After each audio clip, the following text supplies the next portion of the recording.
मुंबई उच्च न्यायालयाचं खंडपीठ कोल्हापुरात व्हावं या मागणीसाठी कोल्हापूरबरोबरच 6 जिल्ह्यांमधील वकील, पक्षकार त्याचबरोबर विविध संघटना गेली 40 वर्षे लढत आहेत. महिनाभरापूर्वी खंडपीठ कृती समितीच्या सदस्यांनी केंद्रीय गृहमंत्री अमित शहा यांची भेट घेऊन कोल्हापुरात खंडपीठ स्थापन करण्यासंदर्भात हस्तक्षेप करण्याची मागणी केली होती.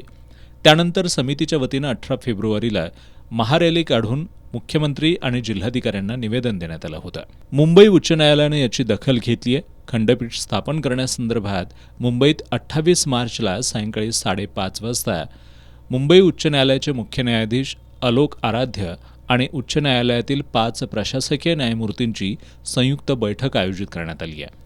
या बैठकीला खंडपीठ कृती समितीच्या सदस्यांना निमंत्रित करण्यात आलं आहे.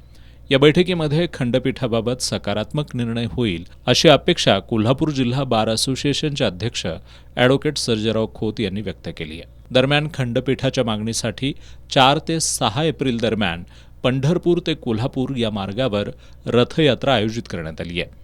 4 एप्रिलला सकाळी 8 वाजता पंढरपूरच्या विठुरायाला अभिषेक घालून खंडपीठ कृती समितीच्या वतीनं खंडपीठासाठी साकडं घातलं जाणार आहे. त्यानंतर ही रथयात्रा 6 एप्रिल रोजी सोलापूर मार्गे कोल्हापुरात येईल.